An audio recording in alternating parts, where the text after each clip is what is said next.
Now for the floor, what you want to be doing is I've stuck it down with a PU formula.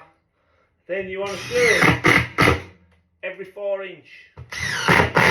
This is how we used to do the floors in olden days. And never ever had a floor come up, yeah?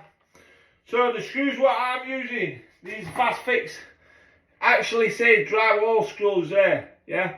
But that don't mean it's only for the drywall. I get a lot of numpties on who can't understand the difference. Just because the screw says drywall, don't specifically mean that you only can use it for drywall. This is a multi-purpose screw. This is a wood screw. This is for screwing into wood. It is beautiful. They're the best about. They don't rust. What more do you want? Bish bash bosh.